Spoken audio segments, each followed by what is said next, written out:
अस्सलामुअलैकुम students, welcome to the students platform. Students, आज हम पढ़ेंगे एसओसी 401 इंट्रोडक्शन टू एंथ्रोपोलॉजी का लेसन नंबर 1। देख लेते हैं एंथ्रोपोलॉजी क्या है। सबसे पहले इसकी डेफिनेशन है, anthropology is derived from Greek word anthropos meaning human और लोगोस मतलब study. Study of human is called anthropology. Detail में हम पढ़ें तो क्या है कि इंसान की कंडीशन का पता चलाना, इसके ओरिजिन का पता चलाना, इसकी डेवलपमेंट, इसके अंदर जो जो वेरिएशन आती गई ओरिजिन से लेके अब तक, हाइट, कल्चर, रहन सहन, मतलब इंसान से रिलेटेड हर एक एस्पेक्ट को स्टडी करना। इसके अंदर बायोलॉजी, सोशियोलॉजी, फिजियोलॉजी, साइकोलॉजी और फिजिक्स भी शामिल हैं। अच्छा, इन शॉर्ट अगर हम पढ़ें तो इंसान क्या है, अगर हम कहें ना इन शॉर्ट कि एंथ्रोपोलॉजी क्या है, ये क्या है, ये क्या बताती है कि इंसान क्या है, वो कैसे रहता है, वो कैसे खाता है, कैसे पीता है, इसमें बदलाव कैसे आए हैं। आपका सब्जेक्ट जो है ना इतना डिटेल में नहीं है, लेकिन जो स्पेशलाइजेशन करते हैं ना इस सब्जेक्ट में उनके लिए काफ़ी वास्ट सब्जेक्ट है। अच्छा जी, आगे ये कह रहा है एक्टिविटीज़ ऑफ एंथ्रोपोलॉजिस्ट। एंथ्रोपोलॉजिस्ट की एक्टिविटीज़ क्या क्या हैं, इसका क्या काम है। जैसा कि हमने पढ़ा कि स्टडी ऑफ ह्यूमन, इंसान को स्टडी करना, इसके रिलेटेड एस्पेक्ट्स को स्टडी करना, तो एंथ्रोपोलॉजिस्ट जो है ना वो चीज़ों को स्टडी करता है, इंसान की ज़िंदगी और इस पर रहन सहन, इसके रहन सहन पर असरअंदाज होने वाली जो चीज़ें होती हैं उनको स्टडी करता है। आगे इसकी ब्रांचेज हैं। पहली ब्रांच है फिजिकल एंथ्रोपोलॉजी। फिजिकल एंथ्रोपोलॉजी में क्या कह रहा है, study of human from a biological perspective. Human की स्टडी करनी है, बायोलॉजिकल चेंजेस जिसके अंदर इन्वॉल्व हैं, कौन सी बीमारियां इंसान को होती हैं, कौन सी पहले होती थी, अब कौन सी होती हैं, अब क्या क्राइटेरिया है बीमारियों का, उनकी ट्रीटमेंट क्या है, इंसान की फ़िज़ीक क्या है, इनकी फ़िज़ीक पहले क्या थी, फ़िज़िक्स के अंदर चेंजेस क्या आती हैं, ये सारी स्टडी जो है ना ये इसके अंदर शामिल है।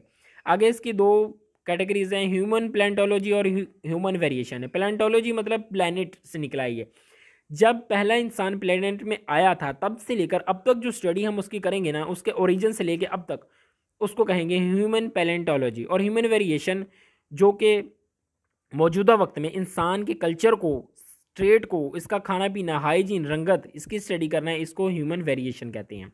अच्छा जी, आगे दूसरी जो ब्रांच है वो है आर्कियोलॉजी। आर्कियोलॉजी सिंपली अगर हम कहें तो वो है study of fossils.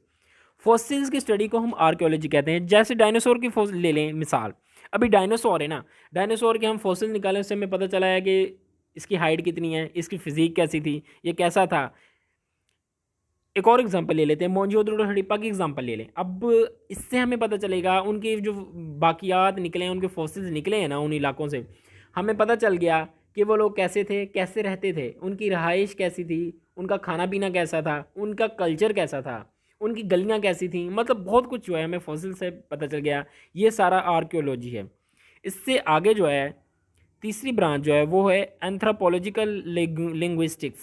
Anthropological linguistics के अंदर study of human speech and language, human की स्पीच और लैंग्वेज को स्टडी करना, कौन से खित्ते में कौन सी जबान बोली जाती है, इसकी स्टडी को कहते हैं हम।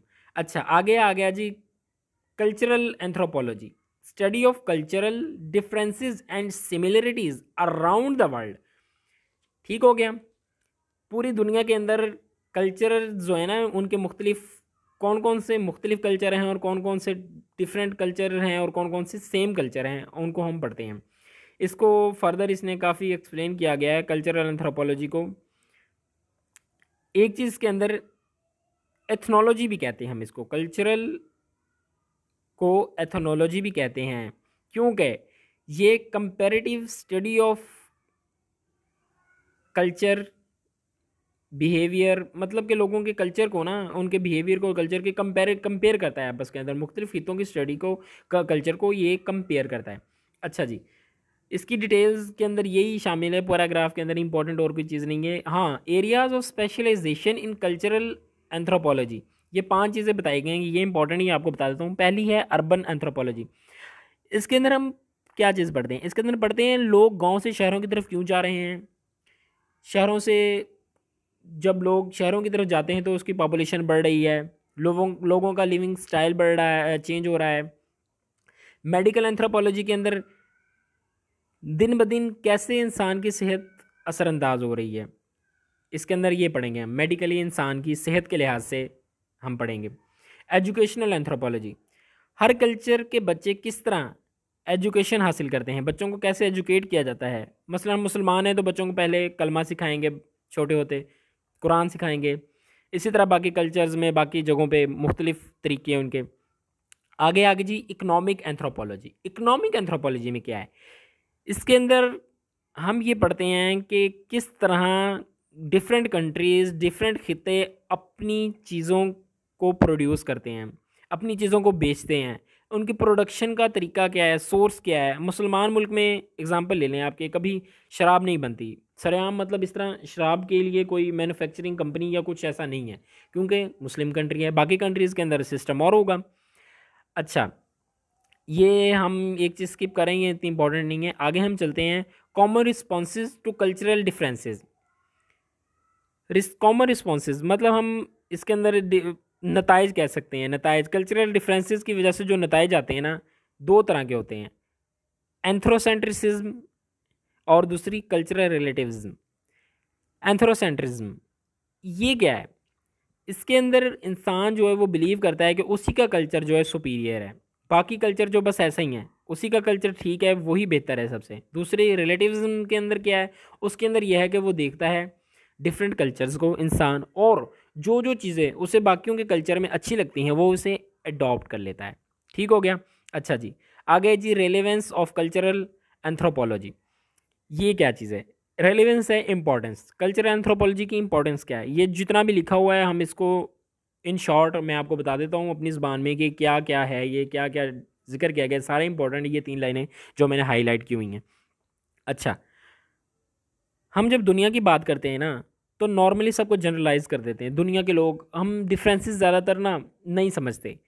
लेकिन अगर हम एंथ्रोपोलॉजी को स्टडी करेंगे ना, तो हमें पता चलेगा कि जगह जगह पर हर एक मोड़ पे डिफरेंसेस मौजूद हैं। इससे हम अपने बारे में भी बहुत कुछ जान पाते हैं। इससे हम सिमिलरिटीज़ और डिससिमिलरिटीज़, डिफरेंसेस दोनों को स्टडी करते हैं। एंथ्रोपोलॉजी सिर्फ सिमिलरिटीज़ या सिर्फ डिफरेंसेस नहीं है, ये डिफरेंसेस और सिमिलरिटीज़ दोनों की स्टडी है। अच्छा, इससे मुख्तलिफ कल्चर्स के दरमियान इंटरेक्शन पैदा होता है। ये जो है स्टडी ऑफ एंथ्रोपोलॉजी जो है, ये डिफरेंट कल्चर्स के अंदर इंटरेक्शंस का सोर्स है। तो व्यूअर्स, ये था जो कंप्लीट हमने पढ़ा। अगर आप कहते हैं तो चलें हम इसको एक दफ़ा रिवाइज कर लेते हैं। एंथ्रोपोलॉजी क्या है, डेफिनेशन हमने पढ़ी एंथ्रोपोलॉजी की। उसके बाद हमने एंथ्रोपोलॉजिस्ट का क्या काम है वो पढ़ा। उसके बाद ब्रांचेज हैं, फिज़िकल, एक्रियोलॉजी, एंथ्रोपोलॉजिकल, कल्चरल एंथ्रोपोलॉजी, ये सारे इसकी ब्रांचेज हैं। उसके बाद कल्चरल एंथ्रोपोलॉजी को हमने थोड़ा डिटेल में पढ़ा।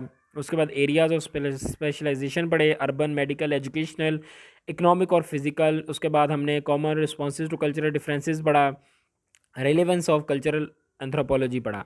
ठीक हो गया, ये हमने चीज़ें पढ़ी हैं। तो उम्मीद करता हूँ आप लोगों को मेरे इस लेक्चर की समझ आई होगी। व्यूअर्स, प्लीज़ प्लीज़ प्लीज़ अपने कमेंट्स जो है ना ज़रूर दीजिए कि मैं किस तरह के लेक्चर अपलोड करूँ, आपके लिए कितने हेल्पफुल हैं। और हाँ, अगर आप समझते हैं कि किसी या सब्जेक्ट में आप वीक हैं तो आप उसको वो भी कमेंट करें, ताकि मैं उसके रिलेटेड भी शॉर्ट लेक्चर्स बना के अपलोड करूँ। Thank you.